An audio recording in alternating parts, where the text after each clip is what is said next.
శ్మశానంలో ఆయన కూర్చోపోతే ఉగ్రభూతాలు వచ్చి ఓళ్ల మీద పడిపోయి ప్రజల్ని సత్కార్యాలు చెయ్యనివ్వవని అక్కడ కూర్చుని తాండవం చేసి వాళ్ళని కూర్చోబెడతాడు.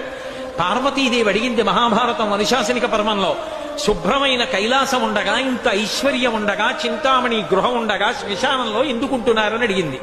అడిగితే ఆయన చెప్పాడు, పార్వతి బతికున్న నాళ్లు అన్ని చోట్లకి వెడతారు, ఏమీ తోచట్లేదు, శ్మశానానికి వెళ్ళొద్దామని ఎవరు రారు పార్వతి.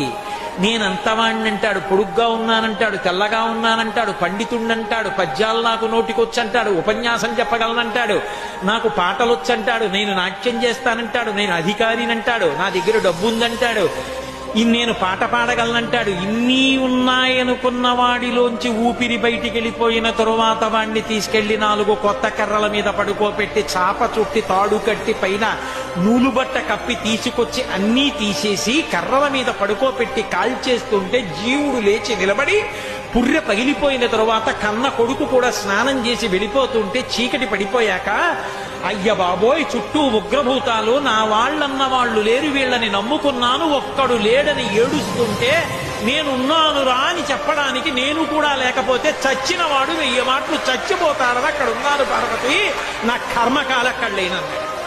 శ్మశానంలో ఆయన కూర్చోపోతే ఉగ్రభూతాలు వచ్చి ఓళ్ల మీద పడిపోయి ప్రజల్ని సత్కార్యాలు చెయ్యనివ్వవని అక్కడ కూర్చుని తాండవం చేసి వాళ్ళని